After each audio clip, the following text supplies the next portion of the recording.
मत्ती की इंजील मुकद्दस उसका 6 बाब और उसकी 17 आयत लिखा है, बल्कि जब तू रोजा रखे तो अपने सर में तेल डाल और मुंह धो। अगर कलीसिया की बात करें और 40 रोजों की बात करें तो कहीं पर भी कलीसिया को ये हुक्म नहीं दिया गया अंजील के अंदर कि वो 40 दिन का रोजा रखें।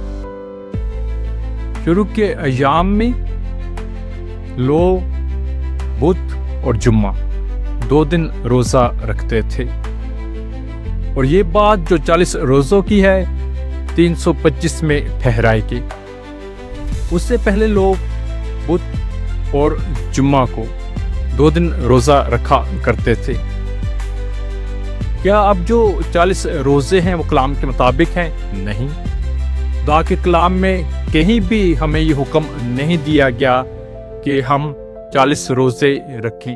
तो क्या 40 रोजे रखना बुरी बात है? नहीं, मैंने ये भी नहीं कहा, क्योंकि ये बुजुर्गों ने ठहराया है। और कुछ बातें ऐसी हैं जो अपने आप में जो है बेशक कलाम में मौजूद नहीं, लेकिन बुरी नहीं है।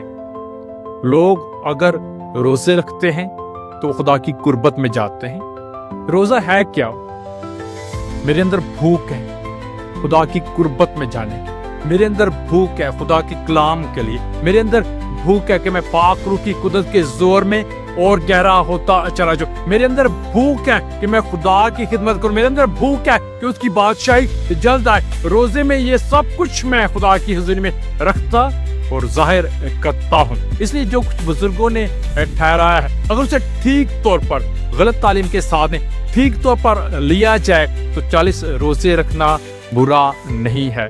कोई भी रोजा रख सकता है, लेकिन ये भी अच्छा है कि आप पूरा साल जो है, जिस तरह मैंने शुरू में कहा, शुरू के अंदर कलीसिया जो है वो बुध और जुम्मा 2 दिन रोजा रखते थे। अच्छा, इसके अलावा भी आप रोजा रखना सीखें कि आपके अंदर ये बात जो है वो गहरे तौर पर हो कि हाँ, मैं सिर्फ इन 40 दिनों में नहीं बल्कि पूरा साल खुदा में बढ़ना, उसके कलाम में बढ़ना, रूहानी तौर पर बढ़ना चाहता हूँ, और मेरे अंदर उसकी भूख है और मैं उसके साथ मोहब्बत में गहरा होना चाहता हूँ। रोजे पर रोजे यीशु के नाम में, आमीन।